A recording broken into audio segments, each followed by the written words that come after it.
फ़र्ज़ करें एक बच्चा पैदा हो गया, ठीक है, अब बच्चा पैदा हो गया, ख़ानदान बहुत खुश है, घर वाले बहुत खुश हैं, और उनके पास आप समझ लें एक खिलौना आ गया, जैसे कहते हैं हमारे घर में तो खिलौना आ गया, ठीक है। तो वो जब खिलौना घर में आ जाता है तो उस खिलौने को सब इतना पैम्पर कर देते हैं कि अगर तो जॉइंट फैमिली सिस्टम है तो हर कोई उसको उठा रहा है, उसको प्यार कर रहा है, बच्चे को टाइम दे रहा है, उसको हाथों की भी आदत है। पहले 3-4 महीने तो बच्चा इस तरह से एक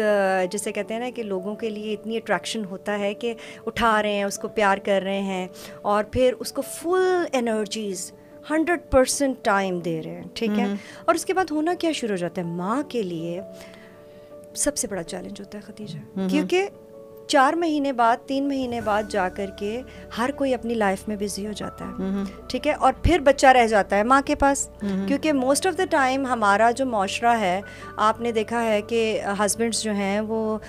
नौकरियों पे चले जाते हैं या अपना बिज़नेस कर रहे होते हैं, तो माँ का जो पहले 6 महीने हैं कोशिश होती है कि अगर माँ जॉब भी करती है तो पहले 6 महीने वो बच्चे के साथ रह जाए। अब आप मुझे बताइए कि पहले 3 महीने माँ भी थोड़ा सेटल रही, बच्चा भी हैंडल होता रहा,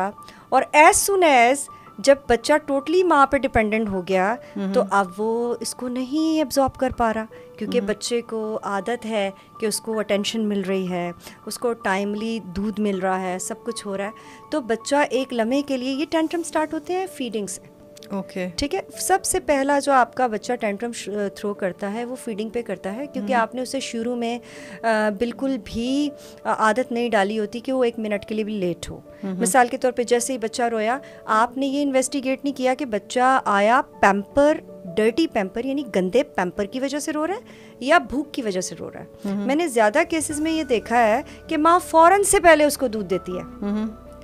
ये देखे बगैर और समझे बगैर कि पहले मैं चेक तो कर लूँ कि मसला क्या है। मिसाल के तौर पे आपने बच्चे को, छोटे बेबी को, 1 महीने का बच्चा फ़र्ज़ कर लेते हैं, आपने एक महीने के बच्चे को तकरीबन 20 मिनट्स पहले फीड कराया, ठीक है। अब 20 मिनट्स के बाद बच्चा फिर रो रहा है, तो आपको ये समझने की ज़रूरत है कि आपने टाइम मार्जिन खुद बनाना, ओके, ठीक है। माएँ क्या करती हैं कि फ़ौरन से पहले उसको दूध पिला देती हैं। अगर वो रोता रहे फिर क्या करें? नहीं खतीजा, देखिए ना कि अगर 20 मिनट पहले फ़र्ज़ करते हैं कि उसने माँ ने दूध पिलाया है, अब माँ को इतनी सेंस होनी चाहिए, सेंसिबिलिटी, कि जब वो बच्चा रो रहा है दोबारा से, तो आप देखें कि अब क्योंकि मैंने फीड 20 मिनट पहले कराया है तो अब इसका डायपर तो नहीं गंदा, कोई और नीड हो सकता है, इसके पेट में तो दर्द नहीं है, ये गैस्ट्रिक तो नहीं है, इसको गैस ट्रबल तो नहीं है, आया इसने बर्प किया है कि नहीं। आप ये देखें कि बर्प का एलिमेंट बहुत होता है, छोटे बच्चे को उठा के कंधे के साथ लगा के जब तक उसका दूध हजम ना करें तो वो बच्चा पेट भरा होने के बावजूद रोता है।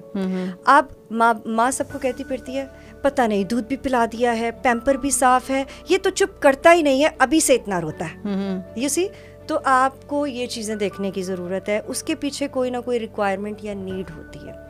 अब ये तो हो गई नीड की बात, ये एक छोटी सी मिसाल थी नीड की। अब अगर दूसरे नेगेटिव टेंट्रम्स पे आ जाते हैं ना, हम टेंट्रम्स को भी पॉजिटिवली और नेगेटिवली लेते हैं खतीजा, क्योंकि कुछ मनफी होते हैं, कुछ मस्बत होते हैं। अच्छा। अब जैसे मस्बत के हवाले से अगर मैं बात करूँ तो ये वाला जो टेंट्रम हम बात कर रहे हैं, ये इसलिए हम इस सेंस में लेते हैं कि उस बच्चे के पीछे नीड थी ना, कि उसके पेट में दर्द हो रहा है तो वो बोल नहीं सकता, तो उसने तो अपने रोने से ही एक्सप्रेस करना है, बिल्कुल एक्सप्रेस करता है, बिल्कुल।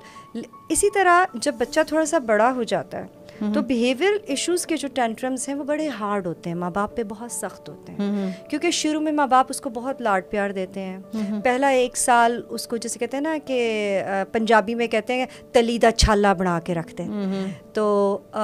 अब जो क्या हो रहा है जी, अब साल में उनको हो रहा है ओ ये तो पुश कर रहा है, ये तो हिट कर रहा है,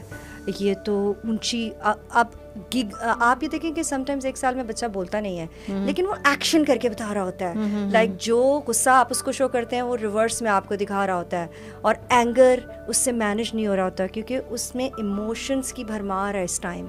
बिकॉज उसको पता ही नहीं है कि ये इमोशन किस तरह से एक्सप्रेस करना है। अब अगर माँ बाप को अवेयरनेस नहीं होगी बच्चे की कि बच्चा क्या चाह रहा है, उसकी इमोशनल नीड्स क्या हैं, वो आपसे बात करना चाह रहा है, आप उसको एट टाइम्स ये होता है कि बच्चा शोर मचा रहा है, हिट कर रहा है, आप उसको स्नैप करके बिठा देते हैं, आप कहते हैं बैठ जाओ, शोर मत मचाओ, चुप करो, चुप करो। लेकिन ये तरीका नहीं है खदीजा, क्योंकि जब आपने जिस बच्चे को जिस लाड प्यार के मेजर से पाला है, आपने आगे चल करके भी यही देखना है कि बच्चे की पर्सनालिटी हार्म ना हो। वो 1.5 साल का बच्चा है, अगर वो कुछ गलत कर रहा है, टेंट्रम शो कर रहा है, नाजायज़ आपसे कोई फरमाइश कर रहा है, तो ये आपको पता होना चाहिए कि वो किस ज़रूरत के तहत कर रहा है, और अगर ज़रूरत नहीं भी है तो उसमें सेंसोरियल प्लेजर है। अब मैं सेंसोरियल प्लेजर पे आती हूँ कि बच्चे को जो चीज़ें खुश करती हैं वो उस पर टेंट्रम थ्रो करता है। मिसाल के तौर पे आपने शुरू में बच्चे को चॉकलेट की आदत डाली, थोड़ी थोड़ी चॉकलेट टेस्ट करा दी, अब साल में आपको लग रहा है इसके दांत खराब हो जाएंगे, अब आपको लग रहा है कि इसके दांत खराब हो जाएंगे, लेकिन बच्चा क्या करे? बच्चे को तो नहीं समझ के मेरे दांत खराब हो जाएंगे, उसको आदत डलवाई, उसको तो आदत है। अब वो बच्चा आपसे शाउट भी करेगा, नाराज भी होगा, कोने में भी जाके बैठ जाएगा, और फिर आप कहेंगे ये मेरी सुनता नहीं है। तो प्लीज वो आपकी सुनता है, आप उसकी नहीं सुन रहे, क्योंकि उसकी रिक्वायरमेंट एक चीज आपने बना दी है, बन गई है रिक्वायरमेंट। अब उस रिक्वायरमेंट को ब्रेक कैसे करना है? आपने उसको कैसे अवेयरनेस देनी है कि आप थोड़ा बहुत उसको दे सकते हैं, लेकिन आपको शुरू में ही ये देखना है कि हमें क्वांटिटी क्या रखनी है किसी भी चीज, और क्या वो देनी भी है या नहीं देनी।